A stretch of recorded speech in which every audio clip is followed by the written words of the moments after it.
It is simply human nature to be in a constant state of decay and repair,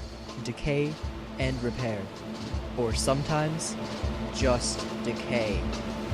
Welcome to Nightmare.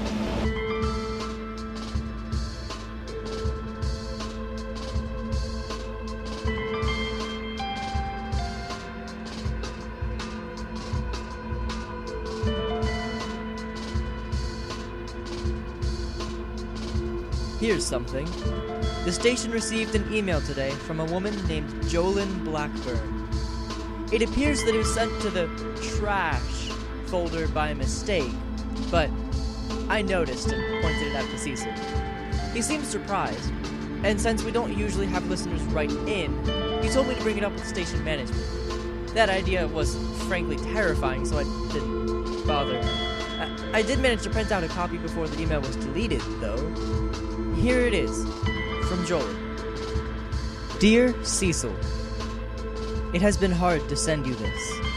I have had to time my efforts so that the regular satellite sweeps through the house have not found me writing this. I'm afraid I cannot explain quite what happened, but last night something strange occurred. Or rather, something strange visited. I think this would make an interesting story on your show. Please contact me sometime, Cecil. I need to talk about this.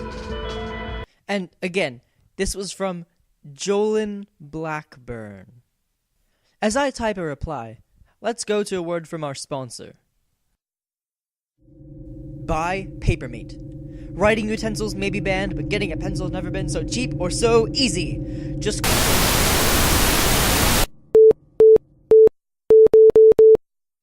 This message has been removed from the air. Please apply for a standard mental cleaning procedure immediately. Thank you for your obedience. So, guess what, listener? Jolyn Blackburn responded to my email. She seemed very concerned when I asked her what happened, and told me that she could only explain in person because the sheriff's secret police might intercept any emails she might send. In the meantime, how about we take a minute for the Children's Fun Fact Science Corner?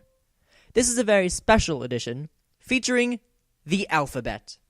This series of strange symbols and lines makes up all of our communication. But did you know that each letter also stands for something on its own? A is for aliens. B is for bones. D is for deviation from the social norm. H is overused and worthless. A bird is for caging. Q is for questions you are forbidden to ask. L represents a fear of loss. This symbol that looks kind of like a combination of a shattered rock and a human heart is unpronounceable. T is for tea. 2 is for secrets, both known and unknown. A comma means a brief respite where you are safe from the world. You are not, however, safe from yourself. And Y is for why bother. There you have it. Those are all the letters of the alphabet. Or at least, all the letters we are able to know and comprehend as letters. This has been the Children's Fun Fact Science Corner. I think I'm going to go talk to her. She included her address in her email. Or, at least, she told me the secret password to scream into the station's tallest potted plant in order to get her address. While I go talk to Mrs. Blackburn, let's take a look at the weather. I am a king and I deserve to rule the world. 'Cause you are too stupid to know you're wrong.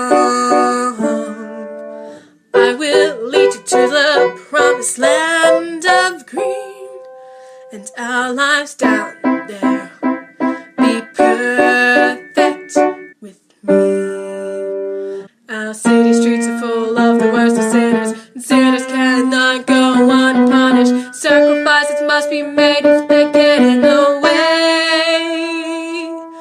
I am a king and I deserve to rule the world, 'cause they're too stupid to know they're they're wrong.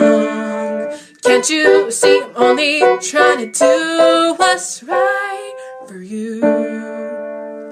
So why do you call me murderer and spit at my feet and call me the bad guy of this story? I am a king, I deserve to rule. Those sacrifices were necessary for this plan. So why do you attack me when this was all for you? I am a king and I deserve to rule the world. And you're all too stupid to know that you're all completely wrong. You call me evil, you call me mad, you take my crown and throw it over the edge. When all I was doing was trying to make you happy. I was king, I had the power to rule for you.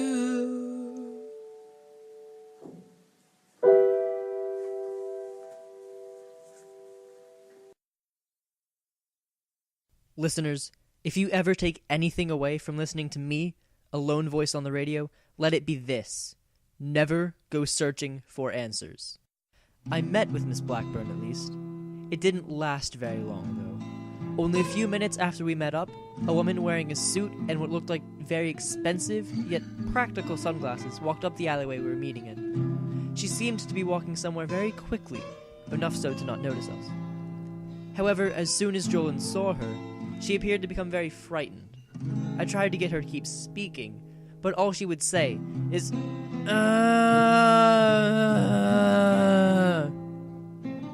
Then she turned and ran, slithering her way back to the main street and, I'm assuming, back to her house. So, yeah, we forgot that the sheriff's secret police also monitors potted plant requests and mental activity. But, even so, I feel like this was good. It was nice to make a connection, to get to do something beyond speaking, and hopefully being heard. I feel like I may have found an ally in Jolin Blackburn. Stay tuned next for the sequential occurrence of several unrelated events, all correlating into one string of causality some might call life. Good night, Night Vale. Good night. This video was a fan episode of the podcast Welcome to Night Vale, written by Jeffrey Craner and Joseph Fink, and produced by Commonplace Books. Today's weather was I Am a King by Spiritalia Audition.